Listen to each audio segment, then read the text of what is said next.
I have two S24 Ultras, one on One UI 8 and one just updated to One UI 8.5. Let's show you how this update is going to transform 2024's best phone. Let's go. The Galaxy S24 Ultra was the last of its kind from Samsung. The last no-compromise phone, I should say. It had everything, from the anti-reflective display on the front to the big massive battery life, performance, and still contained the Bluetooth function S Pen. And with One UI 8.5, it's going to get even better. May as well show you how. First big headline feature of One UI 8.5 is the fact you're going to be able to customize the quick panel. On One UI 8 and One UI 7 before it, Samsung allowed some minor customization. You could move things up or down in the order, but that was it. Everything else was kind of fixed about it. That was the only editing or customizing you could actually achieve. One UI 8.5, when you press that edit button, you are opened up to a world of customization for the quick panel. Toggles, adjustments in size, deleting things, it's all there at your fingertips. If you want to make the brightness slider horizontal or vertical, you can. You could even create them like a little box for little toggles to sort of sit inside. You can make toggles bigger or smaller, and you can move and rearrange everything on the display in the quick panel as needed. Further to that too is you also have extra controls you can add via the add a control button. And you can go in there and you can scroll an endless list. It's not endless, there is an end, of extra toggles that you can add into the quick panel to customize even further. And it's just so good that you can delete, add, resize, and just have it completely customizable to how you want it. So every time you pull down that quick panel, you're greeted with your own version of how it works for you, as opposed to a sort of version that's you're being told how it works. The next is the settings. The settings menu has been completely redesigned. I shouldn't say completely. It's still very much the ethos of One UI.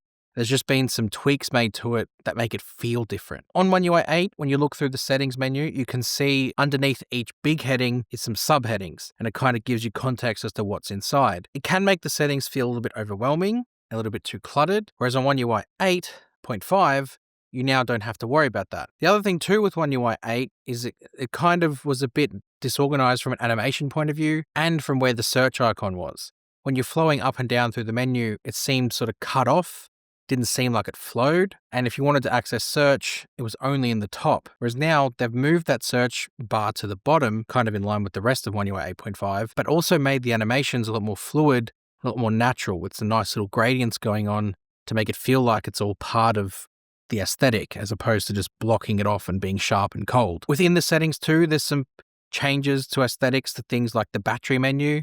It's a lot cleaner and neater, and also device care. Gone is the sort of happy smiley faces that was there from previous builds and versions. Now it's being replaced with a much more cleaner aesthetic with different sort of visuals and more sort of color. Whichever one you like better is up to you, but it definitely fits the aesthetic of 8.5, changing that as opposed to just leaving it. And that kind of aesthetic has started to creep into apps. Now there's some APKs floating around out there with 8.5 apps updated. The version of 8.5 on the Ultra that I've got here doesn't have most of those. It only has really 3. The gallery, which has got the update, and this is probably the epitome of where the update lies. When you look at the gallery from One UI 8 versus 8.5, you can really see that difference in visual, and it's all down to this floating sort of pill menu that sits almost like above the rest of the visuals on the app. With 8.0 and previous One UI versions, that menu feels fixed and it feels at the same level. Whereas 8.5, everything feels above. And that doesn't just go for the menu at the bottom, it also extends to things like the search icon and the back icon at the top. It all kind of gets put above everything, and there's nice little sort of gradients and shadows that get added to it. The hamburger menu's also been sort of made more concise. It's no longer this big giant thing, it's now sort of a bit tighter down the bottom. Probably easier for one hand to reach, but also looks a bit neater and cleaner too. And then that aesthetic is kind of extended. My Files gets a little bit of a redesign, another one. Again, sort of to compact everything and recategorize it to make it easier to find things. And the search icon is there visible down the bottom. And the phone dialer also got that same aesthetic where that sort of floating menu exists over the top of the app. Then there's Samsung DeX. Massive change to Samsung DeX. Well, massive in the context of the feature they've added. So you get a bit of a visual change with Samsung DeX. on just the phone screen in the connected devices menu, Samsung have added back in the visual of how to find and use Samsung DeX and sort of the guide as opposed to just plain text on One UI 8. And they've added an extra toggle here to use the command plus the arrow keys to snap windows left and right. That was gone on One UI 8. It was there before, and then they removed it. Now it's back via a toggle. But they've also added things into Samsung DeX itself. They've added in a screen recording function, which I actually utilized to screen record the feature they've added. That's the main headline, and that's multiple desktops. You can now add up to 4 different desktops on Samsung DeX with 8.5 on the S24 Ultra. You go to the recents menu, you bring up the recents, then you see the plus icon, and you just add, and then you can add, and then you can add. And then once you've got those desktops open, you can have different apps open in each desktop. So you can have productivity in one, entertainment in another, and then you can sort of move between them. That's a new feature with 8.5 to Samsung DeX, and it's coming to the S24 Ultra. Now for some other features. Samsung have updated Photo Assist within Galaxy AI. I almost said Gallery AI. That wouldn't be right. And the feature with Photo Assist is that it's just made, I guess, a little bit more straightforward. With Photo Assist on One UI 8, you had the little menu at the bottom and you swiped between the different one that you wanted to utilize. Whereas now with 8.5, every option sort of sits there at the bottom and they've got a nice little blue gradient going on to sort of highlight that area. And then you just choose the thing you need to use.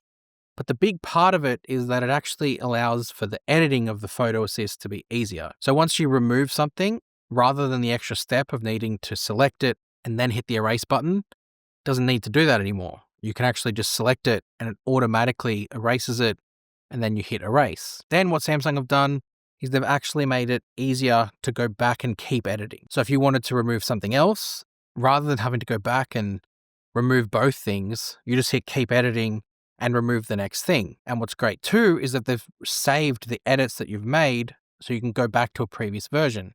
So if you've accidentally removed something that shouldn't be removed and you've done it a couple of times, rather than going back to the start, just go back to the previous version and start from there. It's good that they're keeping that history. Another thing that's getting updated is log video.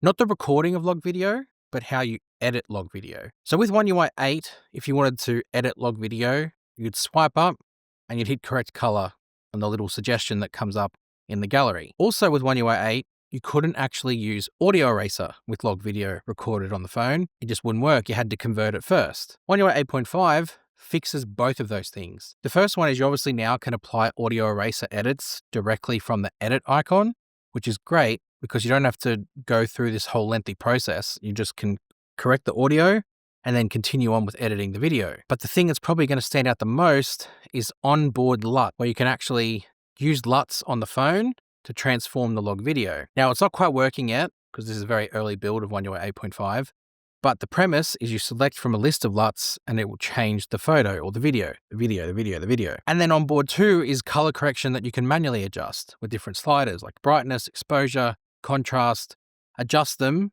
and you've got your own sort of set of sliders that you can correct the color yourself. And then save copy, and I noticed that it actually did it much faster on 8.5 versus 8.0. And that was with audio eraser applied to it too. So seems like Samsung has sped the whole process up, not just from a function point of view, but an output as well. And this kind of ties into what they've done with the camera from a function point of view for creatives especially. Both in Pro Photo mode and in Pro Video, they've added this toggle that's a clean preview, where you can actually toggle this on in both these modes and it will reduce the clutter around sort of, the previous screen and then give you a clean preview. Not there on One UI 8, just there on 8.5.